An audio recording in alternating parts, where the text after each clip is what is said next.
This week's Parsha talks about a most interesting fellow. His name was Bilaam.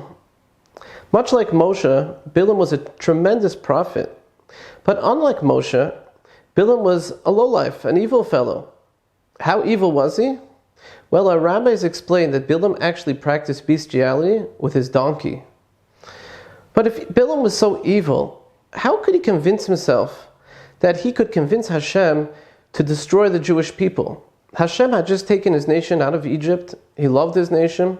And this lowlife actually thought that he could convince Hashem to destroy the people, his own people. How do we understand this? Reb Nosson of Breslov explains that in order to understand our Parsha, we have to first understand free choice. Free choice means that we have the ability to choose to do good or evil. But in order to create an environment that would allow for that, Hashem actually hid His will from us.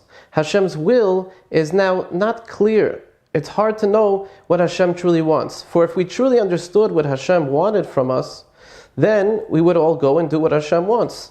So Hashem's will is hidden from us. How do we see that? Let's say we decide to do a mitzvah, a good deed. We want to give some tzedakah.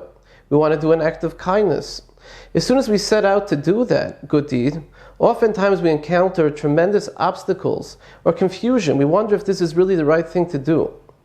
So what do we do then? When we're not sure even what Hashem's will is, what do we do then?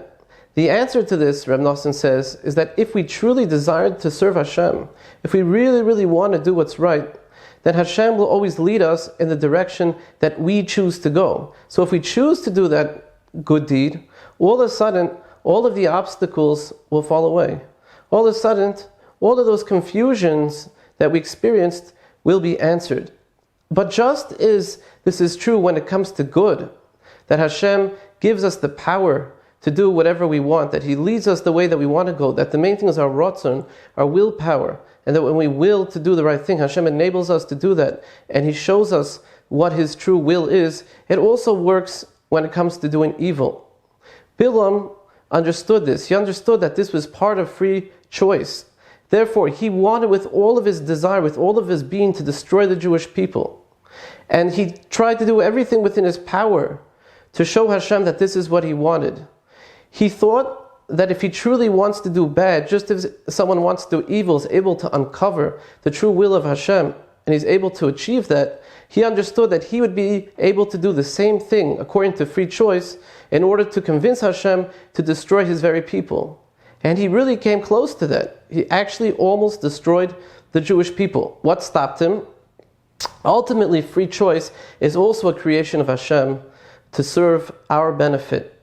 Hashem wants us to be more godlike, and therefore He gives us this ability. Because it's a creation of Hashem, Hashem did not enable Bilaam to carry out his evil wishes. Bilaam's curse was turned into a bracha. The lesson that we learn from Bilaam and all the other evildoers throughout the generations who have wrought so much evil and bad upon the world is that free choice is an incredibly powerful thing, but it need not be used for evil. All of us could look at our own lives, we could look at ourselves, we could desire to change, to do good, to improve our relationships, to find Hashem.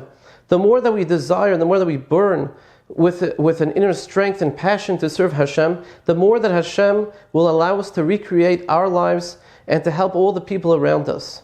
Good Shabbos.